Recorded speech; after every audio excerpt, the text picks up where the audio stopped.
okay, I'm going to talk about myself first. So I got introduced about Hong Kong movies. So I grew up in Australia. I born in Hong Kong. I didn't really expose a lot of Hong Kong culture when I grew up growing up. But the only thing that really hits me in the 90s when I was growing up in Australia was there was like a Video Easy or Blockbuster, you can call it.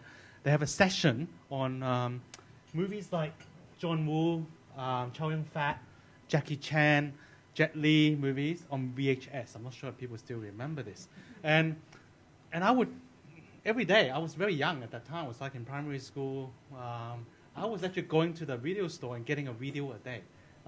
And just getting hooked up on the theme song of Once Upon a Time in China, which is Wong Fei-hong as well. So you remember that note, like, da, da, da, da, da, da. And that's how I got into Chinese culture. And that's how I know about my own heritage. And that's how I really felt this is something that resonates. Because at that time, there were not a lot of Asian American or Asian Australian. There weren't a lot of representation in Hollywood, apart from Bruce Lee. And even Jackie Chan only started to get into that. And that's why I actually got that fascination. I was like, wow, we have all these great movies. And I was like sharing across my friends. I was like asking my friends over, like, oh, come to watch. Like, just come over, and then we start watching movies together, and then introducing to Fong Sai-yuk, or different kind of movies. And it was like, wow, it's like Jet Li actually can fight so well. They didn't know these kind of people, right? And then they got introduced them to these people. And so that leads to my question.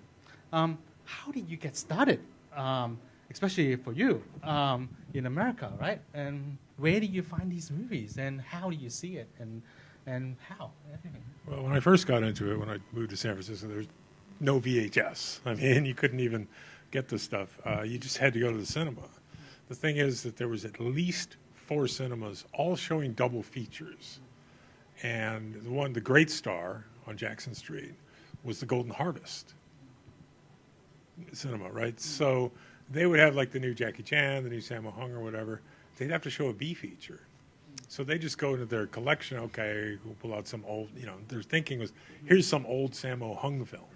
For me... Sammo Hung is Hong Gambo. Yeah, thank you. He's a legend, too. We can talk about him for a bit.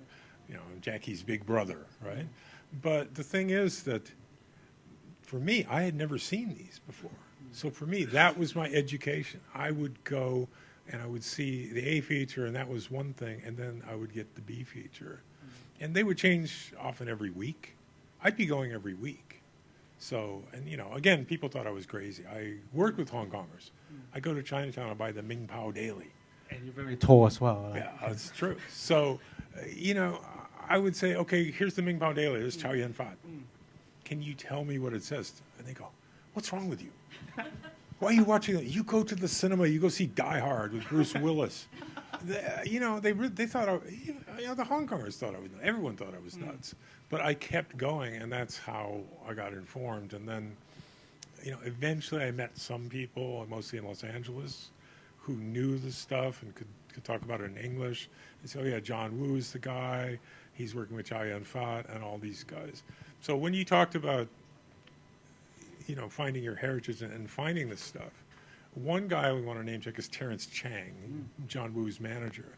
Because Terrence moved to Los Angeles, and he was repping not only John Woo, but also Chow Yun-fat, Michelle Yeoh. He was kind of the center of that equation, working very hard to get that in. The problem in the 90s was, okay, for example, Super Cop, which, we showed the trailer and all that. They dubbed that in English and put all this rap music on the soundtrack and sent it around the urban circuit. The idea was, well, in the 70s, that was our audience for the Kung Fu stuff, so we're just going to go, kind of the path of least resistance and push this stuff out. They didn't think about, like the Landmark Theater chain, getting some of the original Hong Kong prints in Cantonese, subtitled in English, and showing this stuff. Because if you went to a Landmark Theater chain, you'd have to show up 45 minutes early if there was a John Woo film. And then you'd get, there'd be 1,000 people at this theater in Berkeley, and Chow Yun-fat would appear on the screen. It was like a rock concert. Everyone would go nuts. And if you Chow Yun-fat is Zhou Yong-fat. Yeah, thanks. He's got an English name. I will not use it. And John Yu is Yu Yu Yeah, that's very different. Thanks. Okay. So, yeah, you know, you can't put that genie back in the bottle. Yeah, 英雄本色. Can't put the genie back in the bottle. It's like once these people come and they see this stuff, because we wrote in the first book that it's possible that you have a Hong Kong movie gland in your brain. It's just dormant your entire life. And then you see this stuff, it begins to grow and vascularize. I have seen this happen. I've seen people in cinemas, they just sort of get rigid, and then they're not talking anymore, and they're just, you know, watching the screen, and they're like, oh, what is that? And then they grab me afterwards. How long has this been going on? I come down to Chinatown and, you know, check it out. So there is something about these films, I think there always was, that's inherently interesting to a certain percentage of the population. And then they become aficionados, as we like to call them.